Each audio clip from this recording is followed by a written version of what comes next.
Welcome to Haunt Weekly.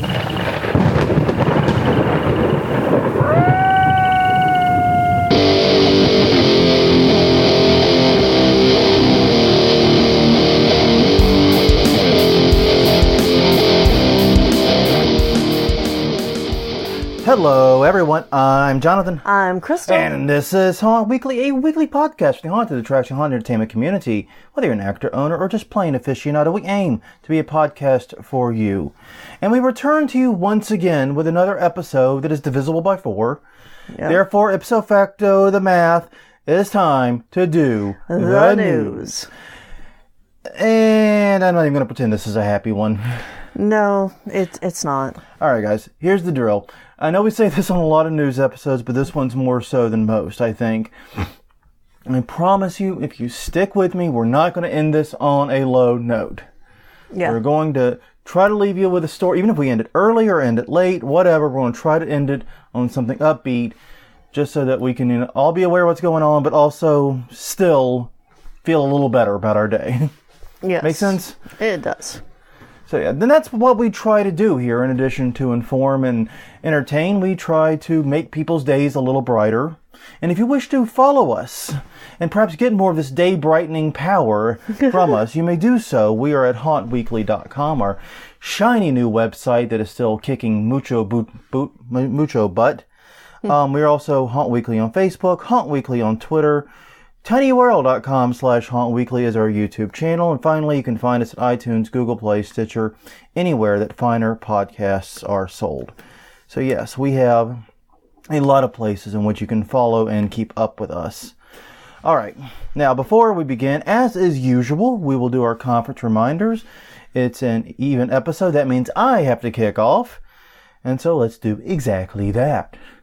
Coming up this weekend, right here in New Orleans, Louisiana, it's HAuNTcon, co-located with the Halloween and Party Expo at the Ernest and Morrow Convention Center, featuring us quite heavily. I will be speaking 9:30 a.m. on Friday night, Friday day. That would be kind of silly to call that Friday night. And then Friday night at 8:30 p.m., all this Central Time, by the way, we are doing a tour of our home haunt. Right. On the West Bank side, it looks like we got a pretty decent crowd coming. Yeah, there's about 16 people. If you are not one of those guaranteed 16 people, if you have not contacted us to let us know you want to do this, please do so, because there will be things happening. Yeah, we are working, and we'll talk more about it in a minute. Yep. But yes, let us know. But yeah, there's tons of other great stuff going on, lots of great classes. It looks like a very kickin' trade show floor this year. I've been looking at the previews. I am actually excited and wondering when I'm going to find my breaks to go visit it. Yeah. Tons of awesome stuff coming up. We're going to be all over this bitch, so feel free to find us anywhere, and we will shake hands or, kiss hands, shake babies, whatever the stuff it is we're supposed to do. Yeah. We'll do all that stuff. You'll learn more details, though, at HauNTcon.com. Okay, then February 23rd and 24th, it's HauntX, the Haunters DIY Expo in Pomona, California at the Fairplex. They will be touring Coffin Creek, lights on and off, and features a costume ball. HauntX.com for more. All right, after that, in Dallas, Texas, and Oklahoma City, Oklahoma. That's right, 2 cities. It's the Maze, that's M-A-I-Z-E, Corn Party from February 27th through March 2nd. It begins at the Westin Dallas Fort Worth Hotel, and we're touring various mazes around the Dallas and Oklahoma City areas, including Yesterland Farm, Mainstay Farm, and more. The Maze, THEMAIZE.com for more details. Okay, and then March 21st through the 24th, it's Trans World's Halloween and Attraction Show, this year co-located with its Christmas show. It will be in St. Louis, Missouri at the America Center. No information on the bus tour yet. I probably should update that. I don't know if there is, but I haven't looked in a minute. Okay, so maybe there is, but we don't have it yet. It features a party at City Museum, which would be awesome, on Thursday. A performance by the Vampire Circus on Friday, which also sounds like it'd be cool. And a vampire ball on Saturday. Lots of vampires. Yeah. Nothing wrong with that. HAAShow.com, HAASHOW, for more info. All right, so before we kick into all of the news... Excuse me. We do have some last-minute HauNtcon stuff to go over, since this will be the last episode we are able to get out before people hopefully show up. Yes. All right. It looks like we're getting a pretty decent crowd. As you know, we're getting about 16 people. Yes. Maybe upwards of 20 or more. Great. Love to have you. Seems like we got a lot to make it worthwhile for our team. Right. Somebody was asking if there is a charge for this. There is not a charge for this. We are a free home haunt. We've always been a free home haunt, and we're not about to start charging you guys, especially. No. And I did want to say we will have our signs up for donations. We are not expecting donations. No. But since we've talked so much about how we get donations on the podcast, we wanted to leave it up so that you see what our customers see. Yeah. And then, like I said, we're not actually expecting. In fact, I've got to kind of piece together part of the donation box. Just realized that. Well, yeah, because ours is completely closed and you have to have a drill to get to the money. Yeah. So I'm going to repair that later today. Yeah. Make a note. Hey, Siri. Yeah. No, not actually you, Siri. No. Anyways. But yeah. I will be making that adjustment. But yeah, nothing is expected or even desired. This is just to have you guys over and see what we do. We're happy to show you what we do. Right. Usual preface, we are home haunt. We are small. Yeah. We're under 600 square feet. It only takes a couple of minutes to go through. Yep. Don't expect anything big. It's 4 rooms and a hall. Yeah. So yeah, just keep in mind what you're getting into. We will do lights on and lights off. And when we do the lights on tour, you and I will go through it, I'm sure, and point out all of the horrible mistakes we made and all the creative solutions we came up with and things like that. Right. And also the things we rigged especially for them, because there were... Yeah, there's 2 rooms that are going to be different for the HauNtcon tour than were for season. Yes. One of those is because that room came down immediately. I've mentioned this, and we weren't going to put anything up, but we've got a plan in place, and it's in progress. That we can implement, hopefully, very quickly. Yeah, it should be done. It'll be fine. It's gonna be good. Yeah. I do like the idea and the direction. So that room will be totally different, and we have other things that came down and we had to put up, and some of them we had to put up in kind of weird ways. Right. But yeah, because this is all pending like a complete teardown and redesign of everything, like probably the next weekend. Honestly, Yeah. Starting Yeah, now. we're starting next week. So, yeah, that'll be great. Afterward, we are going to have drinks and conversation at a bar not too far from our house. Right. And here's the really cool thing. The bar is going to be really close to the ferry. Mm-hmm. And the ferry has really easy access back to the convention center and the hotels in that area. Yes. And the ferry also has very easy access to our house via Uber or Lyft. It's about $7. Yeah, if you can get on our side of the river, your Uber Lyft rates drop by about half. Yeah, exactly. So something to think about. And it's very simple to do. Just remember the ferry is cash only, is $2. Yes. And exact change only. Right. If you give Otherwise, them a you'll be paying 20, for the they people will give behind you you. the 20. They Yeah. keep the 20, and 18 lucky people behind you just got free tickets on the ferry. Oh, no, that's not how that works. Not unless you tell them that's what it's for. Yeah, you got to tell them that, but yeah. If you get stuff like that, that is what you do. Yeah. Just pretend you're Scrooge McDuck and say, I'm buying tickets for everyone. Yeah, exactly. Just run with it. Be the philanthropist. But anyways, yeah, it's going to be great. Going to be enjoying having you guys there. We have warned our resident bartender we may be bringing a small crowd. Yes. A small crowd of rowdy haunters, no less. Yeah, no kidding. But come prepared to drink some Guinness and chill and hang out in a quiet environment so we can swap some haunt stories. Yes. And we have been getting on Haunt Chat Live on Wednesdays at around 10 p.m. We do plan on doing that again this week. Yep. So if you have any last minute questions for us, you can find us there. Yeah, Haunt Chat Live, the Facebook group, you can find them pretty easily. Yep. All right, I think that's it. Okay. Anything else? No. Hope to see all of you there is the main thing. All right. So we sort of slide into the newsier portion here, and we start with some really sad news this week as we have learned about the untimely passing of Scott Morrow. Scott Morrow has been a longtime member and supporter of the haunt community. He passed away on January 18th, just a couple of days ago, at the age of 54. Yes. He was a regular host on Paramania Radio over the past 7 years. He was a major force and a major name in the paranormal investigation world, but he was also very active in the haunted attraction world, and he was most prominently an organizer and supporter of HAuNTcon. Right. Which, of course, is happening this weekend. Yes. The funeral was held on the 24th. Basically, just spare thought for his family, his friends, his loved ones that he leaves behind. He's leaving behind a very large family that loved him and will miss him greatly. Yeah. A thought for them, and we as an industry are very good at supporting and loving our own. Mm-hmm. And that's what I expect. Yeah. I think we'll do that just fine. I unfortunately never got to know Scott. Yeah, I believe we've met him I know we've met him at HAuNTcon. Yeah. I recognize his photo, but I can't tell you anything we said to each other, unfortunately. But, hey, HAuNTcon's an amazing show, and his imprint on our community really does show through it, Mm-hmm. So, yeah, just give a moment, spare a thought for his friends and family is what I'm saying. Okay, and other tragic news. It's very hard to follow that up with this. Mm-hmm. Our first actual industry news, I guess that was an industry news story too, even if it felt like something we would do immediately. But anyways, an escape room fire in Poland kills 5 teenage girls and injures 1 person. Yeah. Now, we're pulling this from an article from Associated Press, but actually there's a lot of updated reporting. This happened on Saturday, January 5th, and there's been a lot of updates since. But basically, in a town whose name I cannot hope to pronounce, right, there was a fire in an escape room, and 5 teenage girls died in it, and they did not die actually in the fire. Is one of the things that's kind of frustrating about this. Yeah. Their room was not involved or impacted by the flame. Right.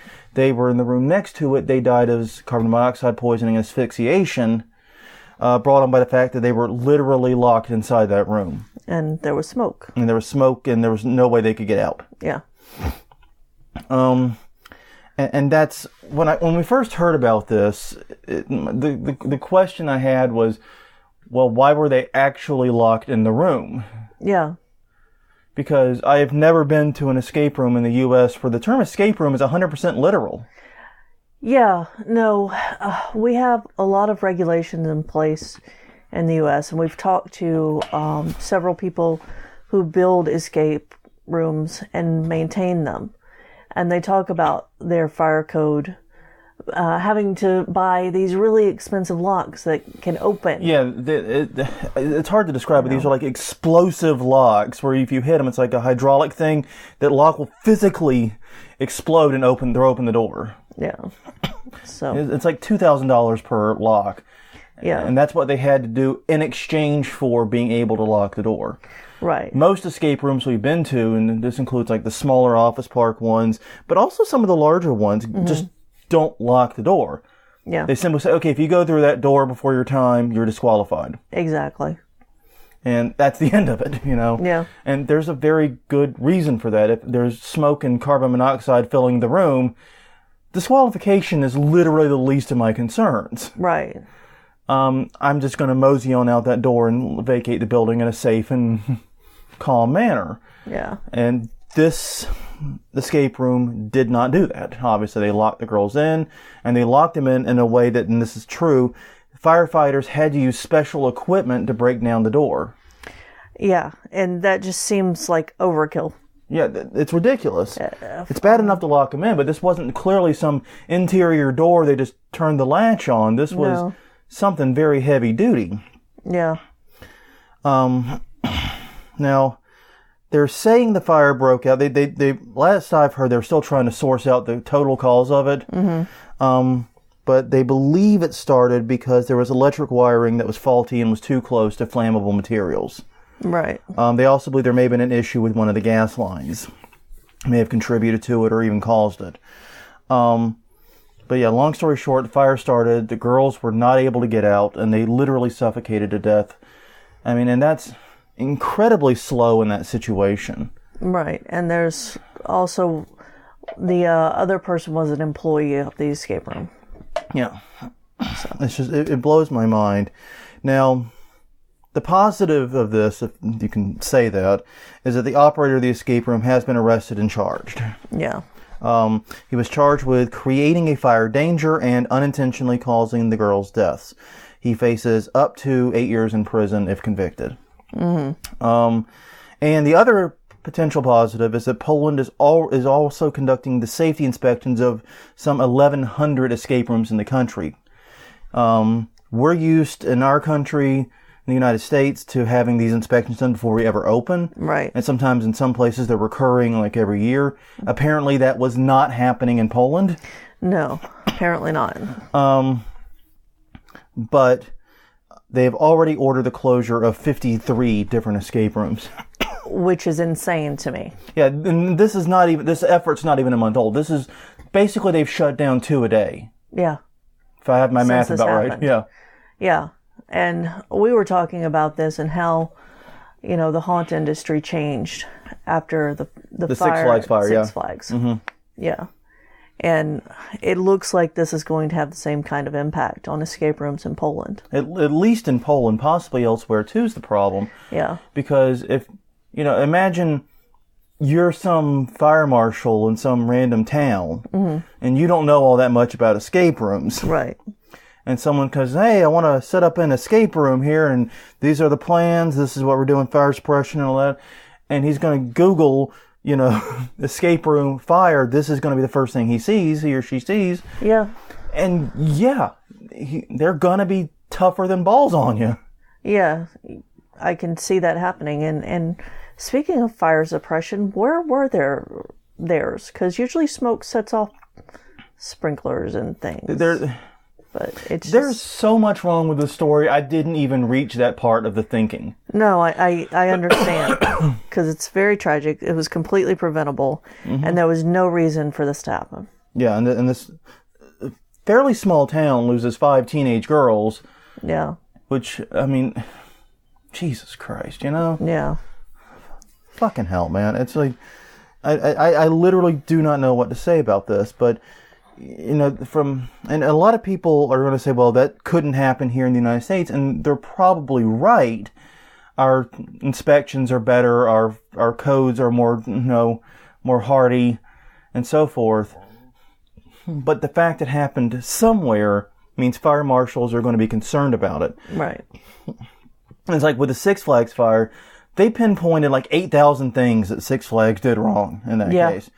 They were completely reckless, completely negligent. It was totally preventable. It was totally their fault. And they were doing things that went beyond the pale for even haunted attractions in that more Wild West era. Right. You know what I mean? They were really out there on fire code and safety stuff. But what ended up happening was the rest of the industry still got saddled with that tragedy as the reason for even more heightened. This is why some haunted attractions have to have the same fire code standards as nuclear reactors in certain parts of the world. Yeah, and I don't see safety regulations as a bad thing. No. Because it keeps your customers safe and alive and able to come back. I do. I agree completely. Safety regulations are a good thing. The problem is that sometimes they can be onerous and not actually increase safety. Yeah. That is when we run into issues. Yeah. There is a difference between those two things. Yes. And sometimes haunted attractions get hit with some very, very onerous ones that don't make sense. There was that one we talked to where the fire marshal, they didn't go through it. They tried to get him to make all the corn in the corn maze flame retardant. Right. Yeah. Yeah, I was... I don't know how to respond to that. No, that was at a HauNTcon classroom that I sat in on. They were talking about having to do that, and there's no way to respond to that. No. You want us to make the corn fire retardant. Yeah. Granted, this was... And I think maybe the difference was this was a dried out corn that they had brought in to make their maze, and not like a corn field. I don't remember exactly the backstory to it. I just remember thinking, dear God, that is literally impossible. Yeah. Because it is literally impossible. Yeah, and it was outdoor. It was outdoor. So yeah, and that's the thing is we're seeing, there are times where that happens. I do think that a lot of haunts complain about perfectly reasonable. Oh, yeah. Like, 36-inch walkways, you always hear people complain about that. No, I love 36-inch hallways. Yeah. I love that. Not only does it ensure fire code, but it also helps with ADA, make sure you can get wheelchairs through. Yeah. And yes, and it makes it easier for me to squeeze through. It's better for everyone. Anyone who complains about needing to set up 36-inch walkways shut up. That's perfectly fine. Yeah. That's perfect. That's not an onerous one. No. God, but anyways, my fear, and I think the fear of a lot of people, is that as horrible as this tragedy is, it's going to become something the escape room industry might be known for internationally. Definitely regionally. I don't think it's going to be just Poland. I think it's going to be Eastern Europe too, and maybe even much of Europe, because Poland is part of the EU. Right. But it also could impact across the Atlantic and elsewhere in the world too. Yeah, this is one of those cases where it's going to be studied. Everything that went wrong and anything that's not in place is going to be put into place. And it's going to be the case that every fire marshal in the world says, yep, I don't want this to happen in my town. Exactly. I do not want to be responsible for this. Yep. That's what this case is going to be long term. And so be aware of it, be mindful. There's still more unfolding with it, especially as this guy has been arrested and we're going to probably see criminal charges. Right. We'll be following this. I encourage you to follow it independently of us. Yes. The whole story is an incredible tragedy, but it's a very, very important one for our industry broadly. So yeah, this is going to be something to watch. Okay. Our next story is a woman who injured her wrist in an escape room in Winnipeg, Canada. This comes from a CTV News video. So Fear Escape Room in Winnipeg has injured at least 2 customers. And this was back in October. Yeah. To be clear, this is a story that happened in October. We only learned about it this month. I don't know how that happened. Yeah, it didn't come up in any of our previous searches. I think their site is a little weird in how it indexes, but also we wanted to pair it with the story above for obvious reasons. Right. So one man had a chain cinched around his neck in a Saw escape room where his friend said he stopped breathing and passed out. That shouldn't happen. Yeah, and also I read on one site that he was also drunk at the time. He was too drunk to be doing escape rooms, period. Oh, wow. Yeah, it doesn't get better when I say... No, it doesn't. And that was not in the article. That was from a Reddit post about this, so... Wow, yeah. I don't know how viable that is. Yeah. And then another woman, which is the focus of the story, was handcuffed too tight in a coffin. It was a coffin escape game. And she couldn't get to the key, and she severely hurt her wrist. And when we say severely, she's going to have surgery in order to repair her wrist. She tore tendons and stuff. Yeah. Trying to get out. And she said that she called for, the voice of God, as we call them, but they didn't answer. The company claims that she didn't call for help. She says she did. And they gave her the hint to look at the end of the lanyard, I think it was what they said. Yeah, or to take the cuffs off. But the lanyard had slid into her hoodie and she couldn't see it. Was it that or the keys that fall? Either way, it doesn't matter. The puzzle was broken at that point. Exactly. So there was no way for her to get out.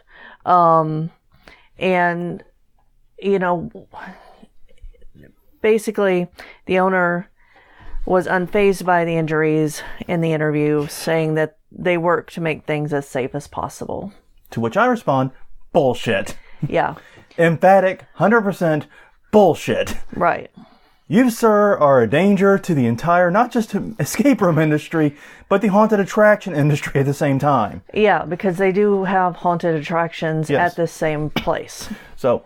bullshit, good sir. You are not working to make this as safe as possible. If you were, no one would have a chain cinched around their neck. Yeah. No one would be in handcuffs in a situation they could not trivially escape. You know what I mean? No one would ever... In fact, that's one of the rules, is no one should ever be in a situation where the only way to get out is to solve the puzzles. Yeah. Because some people aren't that smart. But also puzzles break. Things go wrong. They do break. I was making a very bad joke. Yeah. I apologize. No, it's all right. Usually I'm the one apologizing for the bad joke, so this is the opposite day. Yeah. But no, it's frustrating because he's like, yes, we're doing everything we can to make these as safe as possible. Bullshit. You've had 2 injuries inside a week. Right. 2 serious injuries. Yeah. And we're not talking little boo-boos.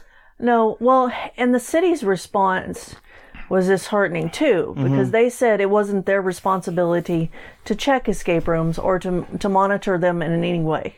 Yeah. Which, once again, what happened in Poland is likely going to change that attitude. Right, because this was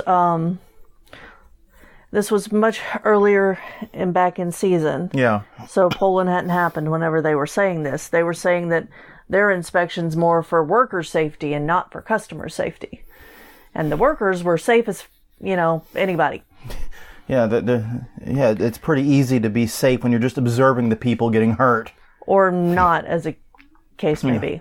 It's the whole thing is absolutely insane. I get that they're wanting to do this horror and terror escape room experience, and we've done several of those. Yeah.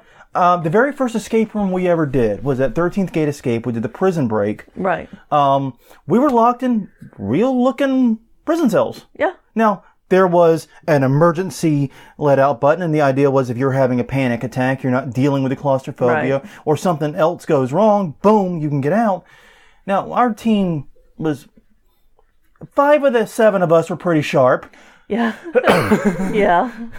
2 dim bulbs, but, that's a good percentage, as I've learned. Yeah. It's a pretty good ratio. Especially whenever you're put with, strangers. Yeah, pretty good percentage. I'm happy with those odds. Yeah. We did win, but we were out of the cells pretty quickly solving the puzzles. I think it only took us like 5 to 7 minutes to get out of the cells. Yeah. We did pretty rocking.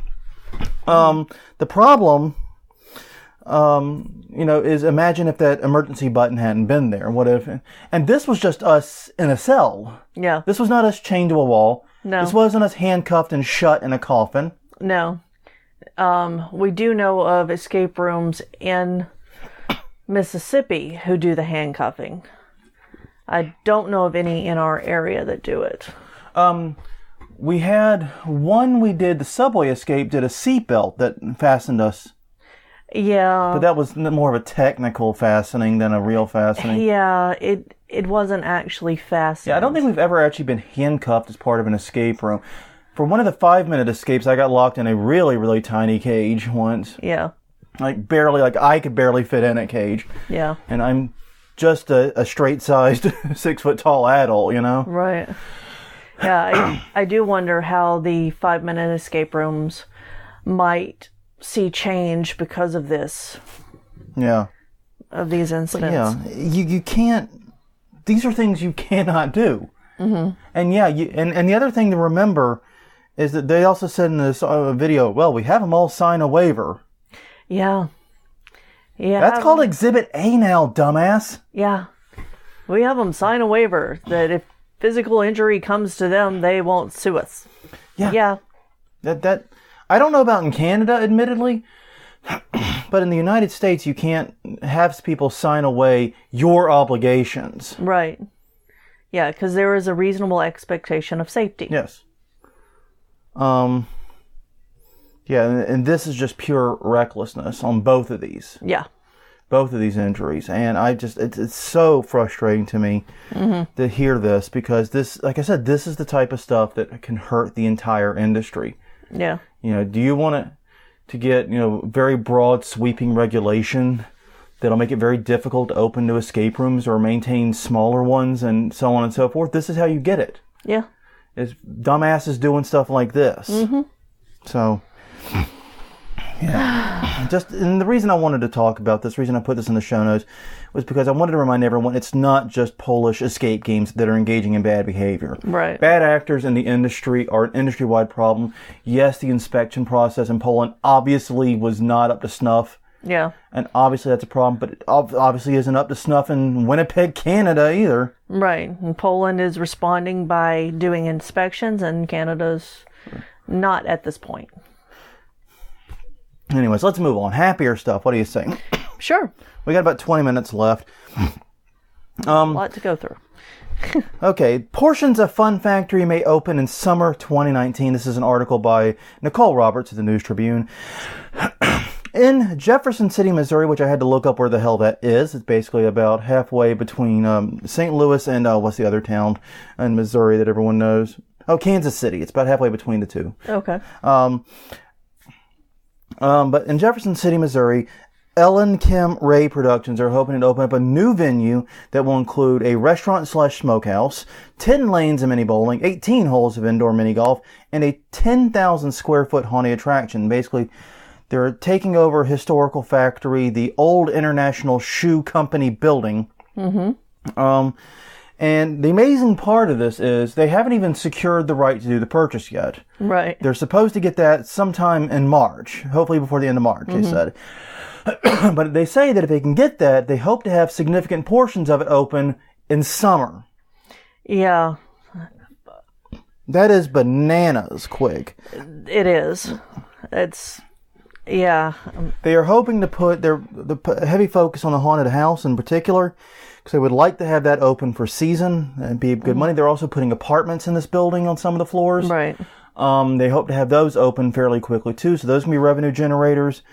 But yeah, these guys are slowing down for nothing, it sounds like, once they get it.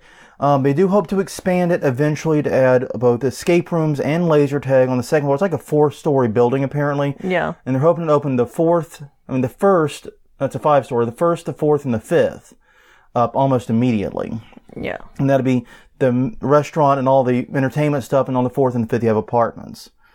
They received unanimous recommendation from the City Planning and Zoning Commission, and now it goes to the City Council, where they will have the final vote. It looks like they'll get it, and if so, and they are on a very ambitious timeline. Yeah. To put that as politely as I can. Knucking Fut's timeline also works. Yeah. To get this done, but you know what? Good on them, and I hope it works. I hope it comes together. Yeah, I could not confirm whether or not this was going to be a year-round haunted house. It doesn't seem likely in that area, but who knows? Yeah. If it is, I would love to go and just check it out. And the rest of the things there sound interesting, too. Yeah, it sounds like a fun idea. I mean, yeah. And that's one of the things we've been seeing more and more of, is haunted attractions being paired with other things. Right. And in fact, we're going to be talking another story just a little bit lower down about exactly that. Mm-hmm. So yeah, it seems to be a recurring thing where you build like these fun parks that also include a haunted house. Right. Like when we did Ranch of Terror. Yeah. That was a haunted hayride at one of those family fun park centers. Yeah. I wanted to ride the go-karts. Darn. Anyways. Okay. Our next story is Escape Room Just for Kids. It's opening in Cedar Lake. This article is by Joseph Pete of NWI.com. In Cedar Lake, Indiana, Locked In at the Lake has opened and is offering separate escape games for adults and kids. Room Redbeard's Quest caters to kids and offers an observation lounge for parents. It's a great idea all around. I love this idea. Yeah, because it teaches kids problem solving. It lets them work together in groups. Yeah. You know, it does everything it does for adults, but starts them young. Yeah, what is the youngest age you can legit go to a regular escape room, you think? We've taken them in as young as like 12 or 14. No, Ellie's niece is 6 or 7. Okay, so we did have a 6 or 7-year-old? Yeah. But granted, that was in like a herd of adults. Yeah. And by the way, if you do have a well enough behaved 6 or 7-year-old, they are actually very handy in an escape room. They can look under crap and look and get their hands in small things if needed and so forth. Yeah. Way easier than you can. Yeah, exactly. They're very handy to have around, it turns out. Make them the gopher. Go look in that and read that off. I can't see that. Yeah. My old person eyes can't do that. Yeah, exactly.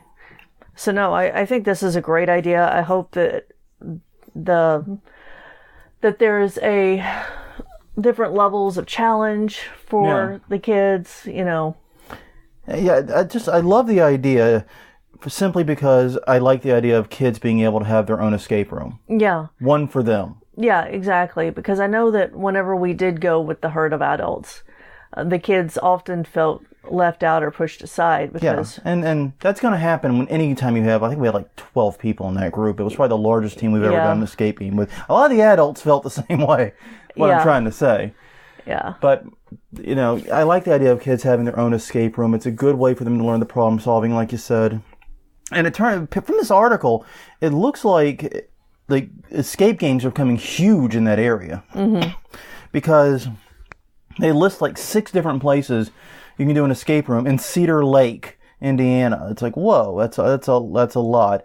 And it turns out it's being driven by the cold weather. Yeah. Everyone's looking for time-consuming and entertaining indoor activities. That makes a lot of sense.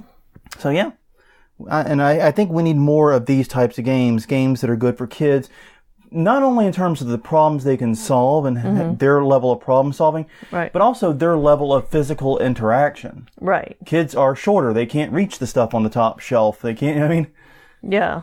Kids are like people, but tiny. Yeah. You have to account for that. And they might not have the greatest motor coordination sometimes. They're still learning and growing and stuff. Right. So you make puzzles specifically built for them to solve. Yeah.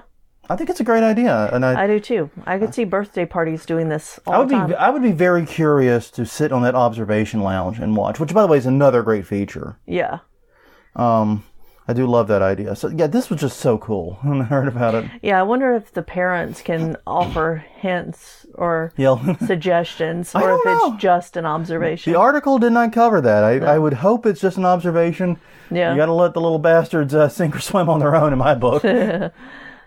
Other than the voice of God. Yeah, other than the same assistance we all get. Right. Yes, they have to sink or swim on their own. Okay, speaking of escape rooms opening, this one really intrigued me too. A new escape room is open aboard the USS Lexington. Now, Corpus Christi, Texas, you spent some time there, hadn't you? I'm pretty sure I've been there. Growing up. You've probably been to the USS Lexington. Yeah, I think I have.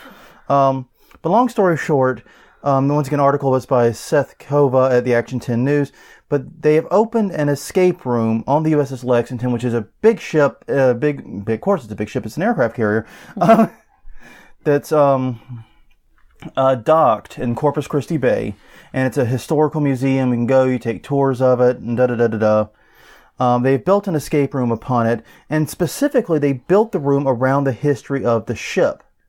Which is pretty cool. And focusing in particular on its involvement in the Cuban Missile Crisis. It was one of the ships aiding in the blockade of Cuba during the height of the Cuban Missile Crisis. Right. The scenario involves trying to defuse a nuclear bomb that was armed by a Russian terrorist, trying to get revenge for the Cuban Missile Crisis. Mm-hmm. It's an interesting way to teach history, and tickets are $35 per person, and if that sounds pricey, it's because it includes a tour of the carrier. Yeah. It's just an interesting idea. And once again, it's like with haunted attractions, we're seeing more of the combining of escape rooms with other types of attractions too. Yeah, this kind of feels like the experience we did at the World War II Museum. Yeah. Where we were in the submarine and we were given a card that told us about who the person was that we were playing. Yeah. Except that wasn't an escape room. No. That was just a recreation of history, and you were put into the place of the person. Yeah. And you had to... There wasn't winning or losing in that in any capacity that I could discern. Yeah, there was just losing. Yeah, just losing. There was just recreating. Well, it was called Final Mission. I'm just saying. Yeah, no, I know. The odds of winning were pretty slim based on the title alone. Yeah. Well, it wasn't designed to have a game element to it. No. Not really, no. Well, you had to do the quick time event type interactions. But. Yeah, I would have much preferred an actual honest-to-God escape room, I think. Yeah. But I also saw that they had a lot more people going to the Final Mission game than you could possibly fit through an escape room. Yeah. Like, what escape room can do, 12 per hour? No. 12 to 14 per hour. Yeah, they were doing 12 to 14 people, whereas just in our group, and our group was only 10 minutes. Right. Yeah. There's your throughput difference. But the history tie-in is what reminded me of that. Yeah, so. I get that, and that's true.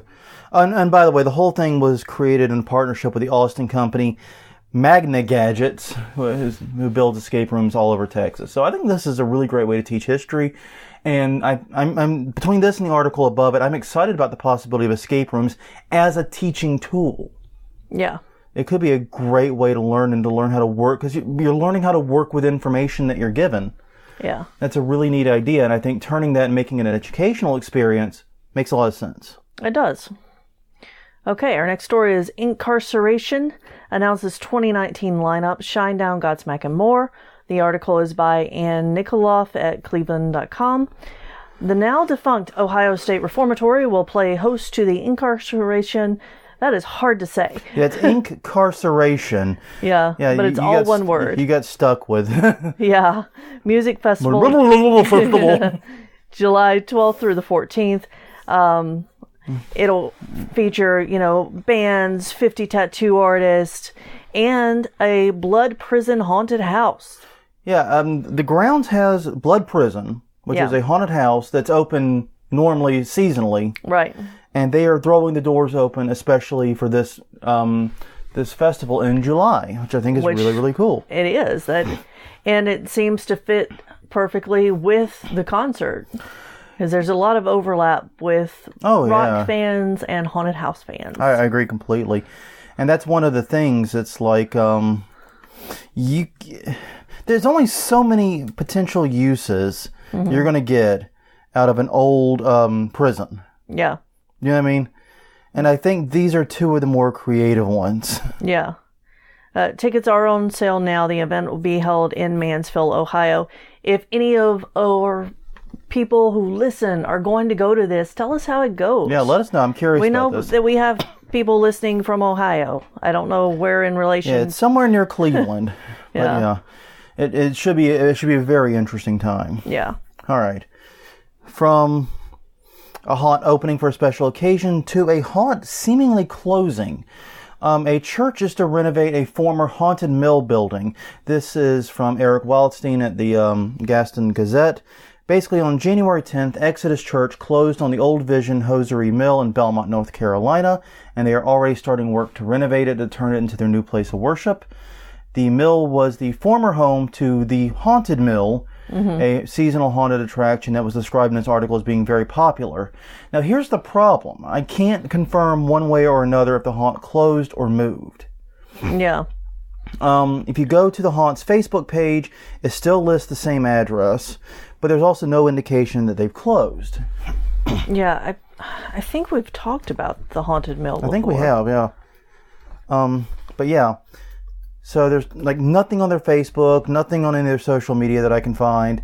The church had been eyeing the property for at least 10 years. They've been really, really wanting to rent it and use it. But it was just never the right time until now. And basically they want this because they are a fairly large church. They say here they have 500 members. On their website, they say they get about 270. They have regular worshipers. Either way, it's still a fairly large church, and they need it so that they can expand. Their current space doesn't even hold all the people they have. Yeah. The renovations are expected to cost $1.8 million on top of the $2.4 million purchase, and there's no time frame for when they'll be throwing it open to hold services. Yeah. So I wish I knew what the fate of the Haunted Mill was. If anybody knows, drop us a line, Haunt Weekly on Twitter, Haunt Weekly on Facebook. You can also use the email contact form at hauntweekly.com. Yeah. Let us know.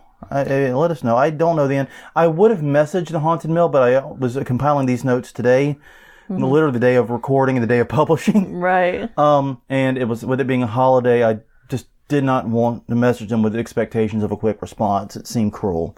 Yeah. I don't mind working on my holiday, but I'm not going to force other people to. Yeah, but maybe we'll send them a message and find out later an update. Yeah. All right. Okay. Next up. Suspected break-in at haunted house, article by Josh Walton of the Otago Times. In Queenstown, New Zealand, police are looking for a group that allegedly broke into the year-round haunted attraction Fear Factory. It was caught on CCTV, leaving around 4:30 a.m. They also tripped alarms as they left. They could not confirm anything was stolen or damaged. Yeah, it looks like it was just a bunch of teenage thrill seekers going in. What's interesting, though, is Fear Factory in New Zealand is apparently a year-round haunted house. Right. In fact, they operate daily from 11 a.m. to 11 p.m. Yeah. So that's a ballsy. Yeah. 12 hours of haunting, 365. Yeah, I hope they have a lot of staff and with, change outs. Yeah. So it wasn't like they were breaking into a non-operating haunt, which is what you would normally expect when we're talking about this type of thing in January. Right. They actually did break into a haunt that was going to open the next morning. Yeah. Why? I don't know. Like I said, it's scarier to go in the haunted house when it's closed. I don't know. I will say that it actually is, and I say that only because I've been inside enough haunted attractions after hours now. Yeah. to know that those things aren't safe to roam around the front of house or back of house. Well, sometimes, but we've been in others that are perfectly fine. It is creepy. It's always nice whenever we set up ours, and I am surprised by something that's not where I think it should be. Yeah. Well, I remember the time we got that witch animatronic. It's like a 5.5 foot tall animatronic. I can't remember why we bought it. I think we were going to use it in the kids' area was the plan. It was for trick-or-treaters. It never panned out for a bunch of reasons. Yeah. We ended up using the shell of it for something else. But we bought it at Spirit on the super deep discount day, like November 2nd we got it. Yeah.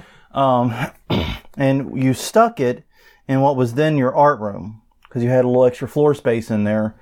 Mm-hmm. And so sometimes the door to that would be just wide enough open that as I was walking past and walking out of my office to get a drink or something, I'd see the silhouette of a man, Scaramouche, in that room. And it would freak me out. But, yeah. Yeah, well, the first night we got it home, it freaked out the dog. Oh, God. He started barking like crazy because he thought somebody was in the house. Oh, yeah. Then reminds me of the time we had the dog try to intimidate our 10-foot monster out front. Yeah. Yeah, it turns out the monster didn't run because he was a stationary monster. Yeah. Oh, the dog, on the other hand, bolted. All right. Next up, Ariana Grande is accused of ripping off 2 Chainz's Pink Trap House in her Seven Rings music video. Articles by Daniel S. Levine at Pop Culture. I don't know any of these people. I'm old and don't listen to popular music. So even if I know the names, I have no concept about any of these songs other than the 2 Chainz Trap House, which we have covered previously and shown photos of and watched the videos for and so forth. But anyways, Ariana Grande has released a new music video for her song Seven Rings, and it features a pink house and pink absolutely everywhere. And fans of 2 Chainz began to go, this is awfully reminiscent of the Pink Trap House, even though the exteriors are very, very different in many ways. Now, the Trap House is in Atlanta, and it was featured in the promotion for 2 Chainz's Pretty Girls Like Trap Music album. It was opened as a haunted house in 2017, and then that was thought to be just a one-time promotion, not doing it again, just a thing to promote the album. In fact, the house was actually slated for demolition, no joke, and somehow it avoided demolition. We've never really gotten an answer as to how that happened, but it did. And as a result of that, they teamed up with 13 Stories to revive the haunt last year in 2018, and now may become a semi-permanent to a permanent attraction. But anyways, fans first noticed similarities. 2 Chainz himself tweeted about it, asking for fan input. And the song is also facing accusations of plagiarism, saying it lifted elements from Soulja Boy's Pretty Boy swag, and rapper Princess Nokia has said that the song is similar to her 2017 track entitled Mine. Damn, Ariana Grande, is there any element of that video someone's not accusing you of taking? You know? Yeah. I mean, I don't, and that's just it. I don't know these tracks or anything enough to really conjure up what it is, if it's actually plagiarism or not. And I am the plagiarism expert. But still, the whole thing is really, really weird. So yeah, apparently don't copy a haunted house in your video. Yeah, and you will probably be following this so that you can report on it later. Yeah. If anything happens to it from a copyright standpoint, I'll definitely be following. Yeah. But it doesn't look like it's heading that direction right now. Yeah. Which suits the hell out of me, frankly. Okay. So, we're going to end on a happy note. Yes.